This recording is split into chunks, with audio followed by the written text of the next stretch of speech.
Estamos aqui começando o CasaCast, o primeiro podcast imobiliário daqui da cidade de Peruíbe, litoral sul de São Paulo. E hoje eu tenho o prazer enorme de anunciar para vocês o Júlio Gomes, o correspondente bancário sobre financiamento imobiliário, que trabalha já há 18 anos no mercado. Júlio, muito obrigado. Também estou aqui com a Fernanda Cabelho e com a Ana Serrano, corretoras da Campos Sales Imóveis.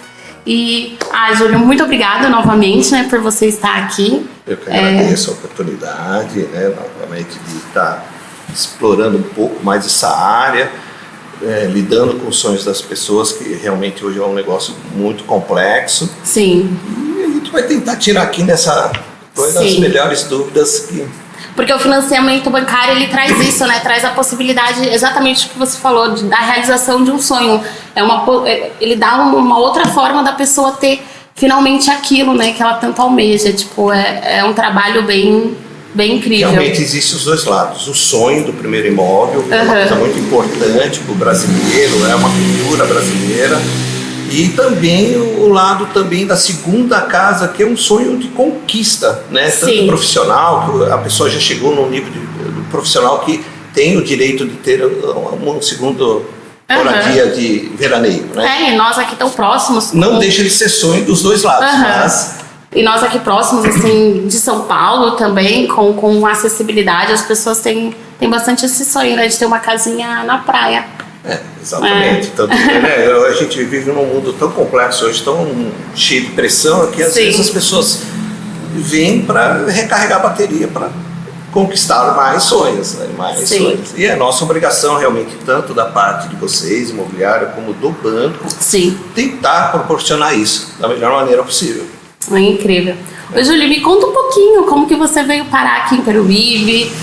Como que você veio, né? Porque são 18 anos, são bastante tempo, e 10 anos aqui na cidade, tipo, isso é incrível, é bem legal. Na verdade, a JX, quando chegou aqui em Peruíbe, veio mais por ocasião familiar mesmo, né? A irmã se aposenta, vem por qualidade de vida, porque Peruíbe proporciona realmente uma qualidade de vida excelente em relação aos outros lugares. E também, quando vim, eu falei, bom, eu tenho que proporcionar alguma coisa, né? A JX pode proporcionar hoje melhor credibilidade, como, né, nós somos realmente parceiro dos bancos, credenciamento, homologação. Então hoje a JX tem que fazer algo diferenciado dos outros correspondentes. Então por isso que ela veio para cá e a gente está trabalhando até hoje. A cidade agradece, né? Porque é um serviço que é muito importante e vale frisar, né, que você é credenciado, homologado e certificado. E isso, às vezes, as pessoas não têm noção o que é isso, né? Tipo, às vezes acha que fazer financiamento é com qualquer um, ou às vezes vê uma coisa assim, um letreiro, acha que ali já pode fazer um financiamento. Então, assim, conta um pouquinho, né? Tipo, é um processo para conseguir isso, não é qualquer um que é um correspondente, né? Homologado pelo banco. Então, isso é bem legal. Hoje a JX, se você puxar pelo CNPJ em qualquer banco privado, ela está lá homologada. Então ela tem, nós somos terceirizados. Hoje o banco nos inclui como o primeiro analista do processo. Que legal. Então esse credenciamento foram estudos, são certificações que são postas. Hoje em Peruíbe eu posso falar que a JX é a única empresa credenciada e homologada dos bancos dentro da cidade. Parabéns. Existe um diferencial entre relacionamento com o gerente de banco e ser correspondente homologado e certificado. O relacionamento realmente existe, mas esta pessoa não é a pessoa de direito que ela possa fazer. Ela tem um relacionamento com o gerente e ela vai te cobrar os honorários. A diferença da JX é que ela não pode cobrar honorários do comprador. Legal. O banco, a instituição financeira é que nos paga os nossos honorários. Que incrível. Então esse é um diferencial. O outro diferencial da JX é que ela acompanha a engenharia em todos os aspectos, monta as pastas e faz todo o processo até o vendedor receber. Então esse é o diferencial hoje. Então você faz todo o trâmite, né? Tira todas as dúvidas, e como assessora o cliente. Como bônus a gente já passa até o IPTU para o nome do comprador novo, sem ônus nenhum, né? É um plus que a JX tem como diferenciação para que isso ocorra. Então, nós acompanhamos o processo até o final mesmo. E o final é o vendedor recebendo a parte que o banco adquiriu. Não, e é bem legal, que é realmente esse pensamento de fazer a diferença na vida desse comprador mesmo, porque... Hoje a JX, tecnicamente, ela é superior a um correspondente, entre aspas, com relacionamento. Então, o banco exige, né? Nós temos o contrato, nós respondemos por obrigação civil, né? Então, tudo que acontece no processo. Então, hoje, o comprador, se ele procurar um correspondente credenciado, ele está bem assessorado. Já fica a dica aí para o pessoal de casa. Mas ele procurando um correspondente credenciado, ele vai estar muito assegurado daquilo que ele está fazendo. Tanto a parte do vendedor como a do comprador, tanto a da imobiliária. Porque ela vai se sentir mais segura e, né, não vai ter esse problema mais adiante. Com certeza. A gente fica mais segura também com você. Muito legal. E agora vamos adentrar um pouquinho, né, explicar aí para o pessoal de casa como que começa esse trâmite, mesmo do início, né? Vamos tentar passar um pouquinho para as pessoas, desmistificar um pouquinho os direitos e as obrigações do comprador. Na verdade eu digo que é uma esteira, né? O primeiro vem o sonho, o comprador vai procurar uma imobiliária, né, credenciada, que tenha todo o portfólio, ela vai oferecer o produto, e chegando a um acordo entre comprador, vendedor e corretor, aí é acionado o júri. Aí o júri vai fazer a parte do financiamento imobiliário, né? Então começa aí. Então são 3 tópicos. O processo começa com a documentação tanto do imóvel, do comprador e do vendedor. É uma esteira. Então nós temos que pôr esses 3 tópicos para a esteira poder funcionar. Perfeito. Primeiro vai analisar o crédito do comprador, né, se ele tem a capacidade financeira de adquirir aquele financiamento e aquele imóvel.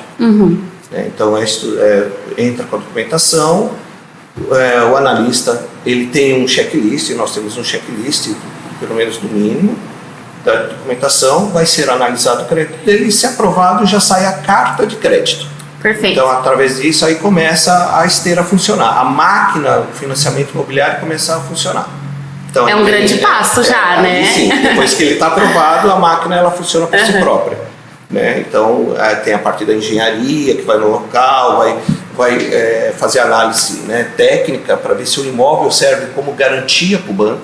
Porque o banco vai te emprestar um dinheiro, mas ele tem como garantia o imóvel. Perfeito. Então, ele tem que estar apto para aquilo, né? Parte estrutural e documental, né? Então, quem faz essa análise é um engenheiro. É um engenheiro próprio do banco. Do banco. Isso. Cada instituição tem o seu engenheiro, então ele vai lá, ele vai fazer a análise técnica e documental. Ele já vem com a documental pronta, mas ele vai fazer a técnica. Perfeito. Ver se tem problema estrutural, se ela serve realmente como garantia do financiamento.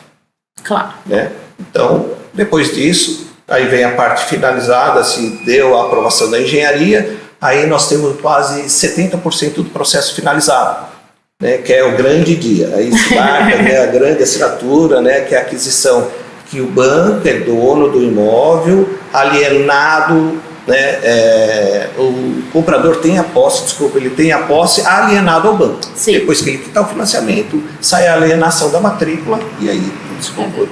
Mas até então é uma garantia. Depois vai para registro de cartório e, né, vai finalizar o processo ali. Ressaltar também que as meninas aqui tiram todas as documentações necessárias, né, para ver se esse imóvel está apto, né?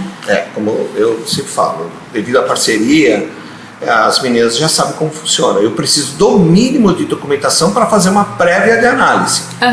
RG, Olerite, principalmente o comprador, se ele é autônomo ou é assalariado, isso é o legal. imóvel, se a matrícula está atualizada, se as áreas estão averbadas, o IPTU, se a área está batendo com a área da matrícula. Isso são todos os documentos necessários para que a gente inicie o processo certo. Porque no meio do caminho a gente pode ter problema no imóvel, a área da matrícula não está batendo com a área do IPTU. Então o engenheiro ele vai apontar que tem um problema. Então às vezes não vai ser feito. Então como a gente já trabalha em parceria há muito tempo, então eu já solto o mínimo para uma prévia de análise, não é uma aprovação, é uma prévia de análise, para que, aprovando, possa se pedir o resto do documental. Sim, porque hoje a gente trabalha com a certificação de LGPD, que é a proteção de dados. E isso tem a certificação que é uma responsabilidade civil. Então, antes de iniciar o processo de financiamento, a gente pede essa pequena parte da documentação para fazer uma prévia. Depois sim, a documentação necessária para prosseguir até o final do processo. Sim. E valendo falar também que essa documentação a gente também conta aqui na imobiliária com um apoio jurídico, né? Então a gente também passa, também dá uma olhada, o nosso advogado também olha um pouco essa documentação, mesmo essa prévia. Por isso que eu falo, trabalhar com as pessoas, certas, as imobiliárias corretas, que seguem as normativas e o correspondente correto. O comprador sempre tem o sigilo documental, o vendedor tem o sigilo documental dele, tanto do imóvel. Então, por isso que precisa ter essa parceria. As coisas existem, as normativas existem para ser seguidas. Sim. Agora, o diferencial do correspondente que ele tem relacionamento, ele não tem esse critério. E nem esse apoio, né? Não vai ter esse apoio. E uma pergunta, né? É uma pergunta até um pouco que as pessoas assim querem bastante saber. Em média, de acordo aí com a sua experiência com a JX e você, Júlia, em média, quanto tempo, assim, demora um financiamento bancário? Vou dar dessa média, esteira que você falou. Vou dar uma média bem, um espaço. Sim. Né? Todo o processo ele pode durar até 30 dias no máximo. Porque existe todo o documental com validade. Matrícula, lerite, então ele tem uma validade de 30 dias. Então vamos dizer que o processo vai durar 30 dias. Tem processo que sai em 12 dias, então é relativo, mas a margem documental de prazo de validade de documento 30 dias, então a gente tenta seguir durante os 30 dias. Perfeito. E qual dica assim, você daria para esse profissional autônomo que quer fazer esse financiamento? Então, vamos uma dicasinha assim. Hoje, o financiamento imobiliário existe por dois tipos de pessoa. A pessoa autônoma e a pessoa assalariado. O autônomo, o único meio probatório de renda é o imposto de renda. Então, o autônomo hoje, ele tem que ser trabalhado no sentido de quê? Ele regularizar a situação do imposto de renda, declarar, fazer sua declaração, para que o banco e o analista possam ter uma análise. Porque o analista ele tem que conhecer a pessoa autônoma.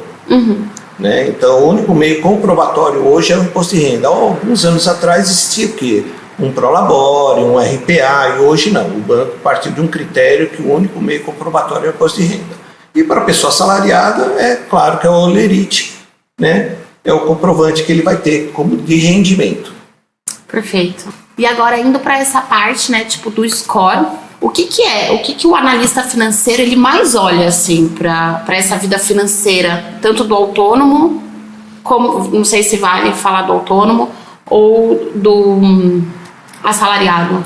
Hoje as instituições financeiras eles adotaram o score, que é a tradução do score, que é pontuação.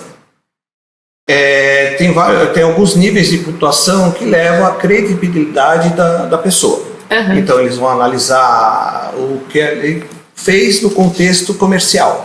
Se ele fez prestação, se ele pagou direitinho, né, se ele pegou empréstimo e pagou. Então é a vida dele comercialmente. Então o analista ele vai pontuar. Quanto maior o score, mais a probabilidade dele ter o sucesso do financiamento aprovado. Então, e mesmo se essa pessoa tiver o score alto e tiver ali alguma coisinha aparecendo, pode ser que dá algum problema, ou tudo vai depender? São as instituições, os órgãos de instituições que analisam o crédito, Serasa, se ele tiver apontamento, o banco ele não vai liberar.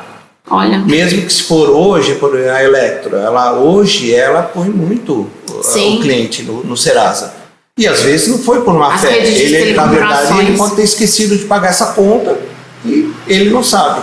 O apontamento foi lá, o analista, ele já... Aí tem o modo de defesa, que né, realmente se for uma falta assim, que não seja tão grave, é claro que ele vai, depois ele volta e o analista vai ele tem o tempo hábil de fazer isso. Agora, se ele tiver apontamentos no Serasa, aí a instituição não vai liberar. Perfeito. E eu queria deixar um recadinho aqui para vocês seguirem a gente nas nossas redes sociais, @Campos Sales Imóveis, e também dar uma olhada no nosso site, www.camposalesimóveis.com.br. E Júlio, eu queria deixar o espaço aqui também para você deixar o seu site, para o pessoal estar dando uma olhada. O site é www.jxconsultecontenudo.com.br. Lá vai ter uma prévia, tem até um simulador gratuito lá que vocês possam estar acessando e fazendo pequenas simulações de crédito. É só como contexto, né, para eles terem, lá vai contar a história da JX, o que ela faz, e tem os atrativos que estão lá para eles entrarem no simulador e tentar fazer uma prévia de simulação. É uma ferramenta útil, né? Porque a gente morre de curiosidade de querer ver. O principal é sempre, né, a imobiliária, sim, o contexto geral, e a gente fazendo as reuniões e vendo para passar o certo. E agora uma pergunta assim um pouco ampla, mas assim, qual que é a maior dúvida, assim? O que deixa o cliente mais assim, que você acha que o cliente mais assim, que tem dúvida, deixa um pouco mais... A gente tem que falar de uns mitos, né? Que a gente fala assim, como eu já explanei antes, tem o correspondente com relacionamento e tem o correspondente credenciado como a JX. O que tem relacionamento, é claro, né? Ele vai cobrar honorários. Sim. Então vem e não é barato, né? Então vem esse mito que, poxa, você correspondente vai me cobrar. Não, o credenciado não cobra, e o que não é credenciado ele vai cobrar, porque ele vai falar como uma prestação de serviço, né? Então esse é o mito. Então hoje é muito importante, a primeira, olha, é um correspondente credenciado, então ele já vai saber que ele não pode cobrar qualquer honorários dessa prestação de serviço. Quem paga realmente é o banco. A JX emite uma nota fiscal para o banco e ela remunera os honorários. Perfeito. E outro assunto assim que também é muito aí concorrido é o FGTS, né? Eu posso financiar minha casa com FGTS? Como que são os meios? O que é? Até mesmo, né? O que é o FGTS, né? O FGTS nada mais é o Fundo de Garantia por Tempo de Serviço. A instituição FGTS ela é muito separada. Ela leva o logo da Caixa, mas ela é uma instituição individual. Então todas as instituições financeiras vão pedir a permissão para usar o FGTS. Agora tem algumas normas e algumas regras. Por exemplo, municípios que não fazem limítrofe com a capital, ela não pode usar o FGTS na entrada, como entrada. Ok. Ela pode usar como amortização, mas não como entrada. Porque existe uma regra, pode até ser usado? Pode. Mas existe uma regra, olha, o comprador tem que residir ou trabalhar no mínimo 12 meses. Então, quando o município não é limítrofe com a capital, ele tem essa regra, então não pode ser usado, a não ser que ele cumpra a regrinha, ou trabalhe ou more no mínimo há 12 meses no município. Perfeito. Agora, no entanto, o outro tem município que é limítrofe, ele pode usar à vontade como entrada. Porque no caso Peruíbe não é limítrofe, né? Peruíbe não é limítrofe com a capital.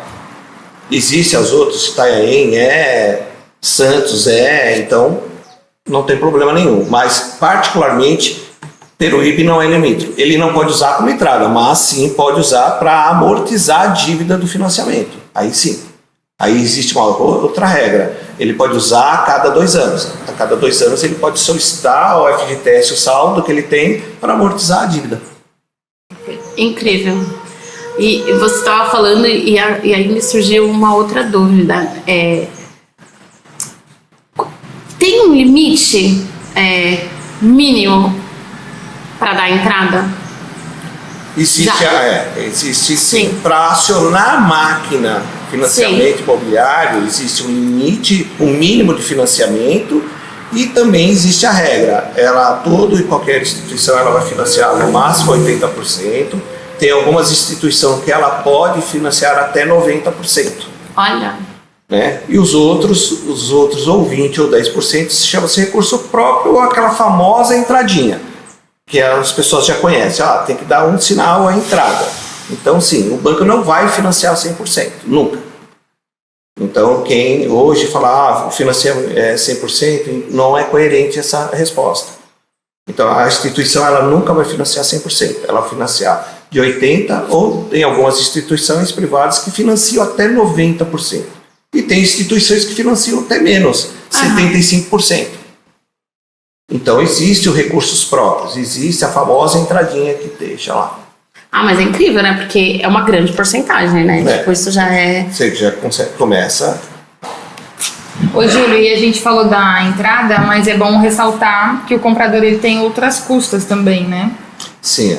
Então, o que acontece? É até bom a gente falar nesse tema, porque para o comprador ele sempre tem uma surpresa. E se ele não for alertado, como existem custas, ele pode ter uma surpresa não muito agradável. Mas então, toda vez que existe um financiamento imobiliário, o comprador, ele é a obrigação arcar com as custas documental. O que é a custa documental hoje? É prefeitura, é cartório, o administrativo do banco. Então, ele tem que se preparar. Hoje, ele tem que ter dois tipos de reserva. A reserva da famosa entrada, aqueles recursos próprios que eu havia falado, e também a reserva da documentação. Porque no dia da assinatura do contrato, ele tem que fazer o repasse desse dinheiro para que a gente possa pagar as taxas, os tributos e dar entrada no cartório para que seja a documentação passada ele como posse, o comprador alienado à instituição financeira. Muita gente acha que está incluso, né? Está incluso, tem uma bastante surpresa, cliente. Exatamente. Mas isso aqui apareceu. Então é nossa obrigação passar por comprador essa informação, para que ele não tenha uma surpresa desagradável lá na frente. Sim. E também pode acabar com a operação. Aí fica um pouco mais complicado de se lidar. Sim. Ninguém gosta de surpresa, né? Principalmente quando está comprando. O sonho pode se tornar um pesadelo, né? Como eu estava falando com vocês, agora eu vou fazer uma brincadeira. Bom, o banco me paga para responder todas essas perguntas. Por isso o diferencial do correspondente credenciado e o não credenciado. Então eu sempre brinco com as pessoas. Vocês podem fazer as perguntas que vocês quiserem, que o banco me paga para isso. Então eles têm vontade, né? Vamos aproveitar. A primeira pergunta. Para o financiamento, é possível ser composto por mais de uma pessoa? Sim. Qualquer financiamento ele pode compor renda, é o termo técnico, composição de renda. Pode pôr o pai, a filha, o marido, o esposo, em certos casos. E cada caso vai ser discutido aqui, quando vier a situação. Mas sim, pode compor renda, pode usar o gato, o cachorro, qualquer coisa, mas pode juntar as rendas. As rendas são feitas para isso mesmo. Porque geralmente o casal, quando vai adquirir o primeiro imóvel, vai juntar a renda da esposa, do marido, e vão lá constituir o novo lar. Né? Perfeito. Ô, Júlia, e outra pergunta. Por exemplo, a gente tem um cliente proprietário que ele tem ainda um imóvel financiado. Como que ele faz essa quitação? Como que seria?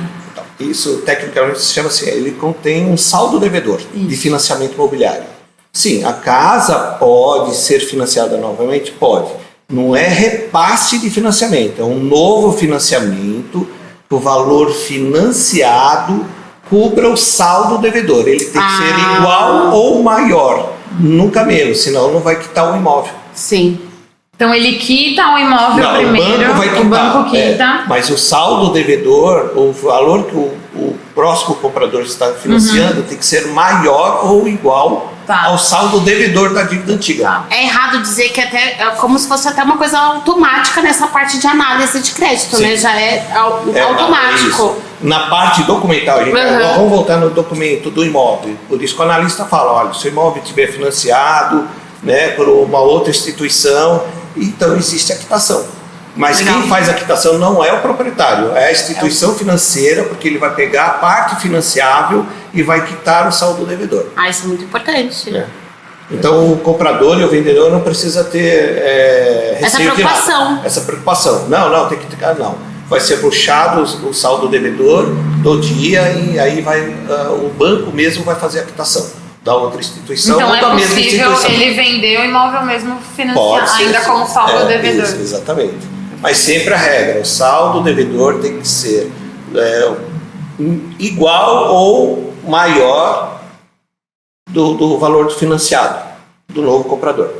Nunca menos. Se tiver menos, aí não vai ter. A instituição não vai... Por exemplo, o cliente, eu acho que é bom a gente dar com é um exemplo, né? ele tem um imóvel de 100 mil, deve 50. Tá. O próximo comprador, eu preciso financiar no mínimo 50 mil ou adiante. Aí sim vai haver a quitação do... É bom dar em números por ano. Isso, é um exemplo, é bem prático, pelo menos já tem, a pessoa fica um pouco mais aliviada da parte técnica. Sim. Né? Então, é possível. E, por exemplo, eu tenho um cliente que ele quer construir, né, um imóvel do jeito que ele gosta e tudo mais. Como que funcionaria essa aquisição de terreno e construção? Existe essa linha, essa plataforma que só os bancos federais fazem, né? Então, é a aquisição terreno e construção. A instituição, dentro do financiamento, ela vai comprar o terreno e vai financiar a obra. São por etapas, aí é uma parte mais técnica que exige o arquiteto, que ele segue um cronograma. O projeto da ele vai liberando conforme a construção avança, né? São engenharias a mais, né? Não é uma única, são por etapas. Então é um processo totalmente diferente, mas existe. E os bancos federais fazem isso. E aí difere também no tempo. Sim. Mudando agora então um pouco, né, dessa linha de perguntas, o que seria esse novo produto, o CGI? O CGI é a compra com garantia de imóvel. Ou seja, essa pessoa pode ter um crédito menos exigência documental, menos comprometimento financeiro. O que acontece? O banco ele pega o imóvel que ele tem que ter um imóvel no nome dele, independente do local, que este imóvel vai servir como garantia.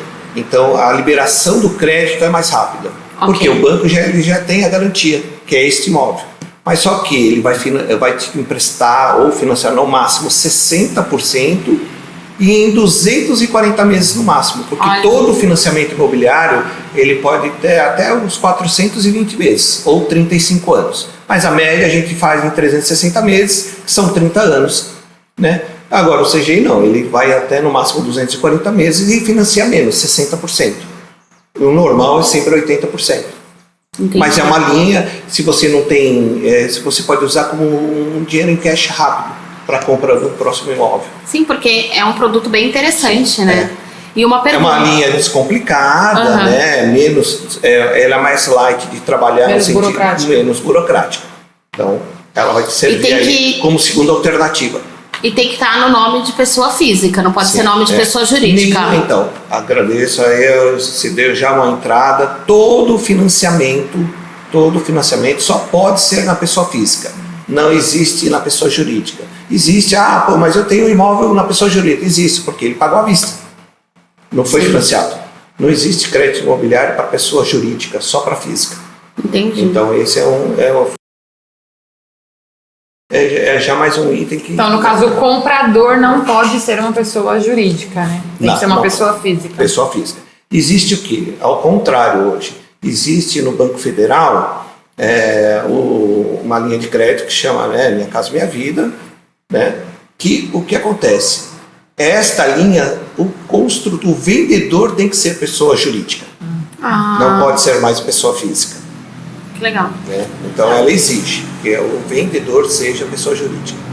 Então existe essa linha, mas é uma linha diferenciada do Banco Federal. Ele vai entrar nessa normativa dele. Só para diferenciar um pouco, né? Entre o crédito e o financiamento. Eu já ouvi que tem que ser pessoa jurídica. Não, para essa linha de crédito, Minha Casa Minha Vida. E o vendedor. O vendedor, né? Tem que ser a pessoa jurídica. O comprador é sempre pessoa física. É uma regra para todas as instituições. Independente do programa. Independente, é sempre pessoa física. Aproveitando, Júlio, por que você não fala um pouquinho do Minha Casa Minha Vida? Minha Casa Minha Vida é uma plataforma federal. Tanto o Banco do Brasil, a Caixa Econômica Federal, ela tem o produto. É uma linha para o primeiro imóvel da pessoa. Que exige um padrão menor, né? São casas já homologadas com a metragem, né? Até certo limite de metragem, e também para rendas salariais, que o governo dá incentivo, porque ele subsidia a parte do financiamento. Então é uma linha muito específica, sendo o primeiro imóvel e pela faixa salarial. Ela tem um limite de faixa salarial para ele adquirir essa linha de crédito. Muita gente não sabe o que é subsidia. Seria o governo... Subsidia, vamos dizer no modo mais simples, ele ajuda a compor. Ele te empresta também, ele ajuda a compor essa compra. Tem que ser o primeiro imóvel. Tem que ser o primeiro imóvel, sempre. Não pode ser, eu já tenho um terreno, eu já tenho um imóvel no nome. Não pode. Não. Já tem não que ser realmente, um incentivo para a classe C e D, vamos dizer assim. Ela segue uma faixa salarial e é uma oportunidade do brasileiro adquirir a sua casa própria. Sim. E com 18 anos, se a pessoa já tiver ali Uma renda, um score, uma pontuação, ela já pode. Sim, ela pode, mas ela também passa por critérios, porque ela é muito nova, então o analista ele realmente, trabalha, dependendo do nível de salário, hoje é muito dinâmico as profissões, né? Sim. Então ele vai ter esse critério também de análise. Mas é uma oportunidade, É uma oportunidade. Porque, inclusive, todo o contrato ele tem um seguro, então esse seguro ele compõe o fator idade também, que ajuda bastante, e quanto menos idade tem, o seguro é mais em conta. Quanto mais idade a pessoa tem, ele fica um pouquinho mais caro, né? Mas ele também porque na verdade o banco analisa os riscos dele, né? Sim. São normativas que a instituição põe. A gente tem que seguir a regra. Sim. Se ele enquadrar dentro dessa normativa... Bom, acho que já deu pra gente meio que finalizar, né? Tirar a maior parte das dúvidas que os clientes apresentam pra gente. Lembrando que a gente sempre também, quando o cliente tem o interesse da aquisição por meio do financiamento bancário, a gente te chama, né, para uma reunião e aí você explana e analisa caso a caso. Mas a gente quer te agradecer muito, né, por topar, por vir aqui, fazer aqui esse bate-papo com a gente. E fala aí para finalizar com a gente essa situação. Bom, eu acho muito importante que, na verdade, seja bem assim, toda a etapa do processo, ela é seguida e, infelizmente, hoje, são casos a caso.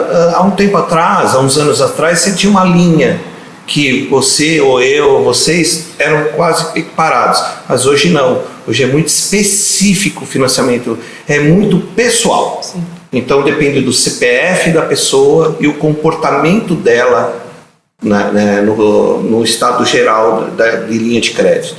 Então, realmente é muito bom, né, esse diálogo que a gente teve. Agradecer a Campos-Sales, na verdade, a oportunidade que sempre está dando para a gente explanar isso, porque existem muitas dúvidas e vai surgir mais dúvidas, com certeza. Sim. E como nós estamos sempre à disposição para tirar essas dúvidas. Hoje a JX faz parte desse momento de tirar dúvidas de todo o financiamento, por isso que ela é credenciada e sempre homologada para isso. Sim. Obrigada demais. Muito obrigada.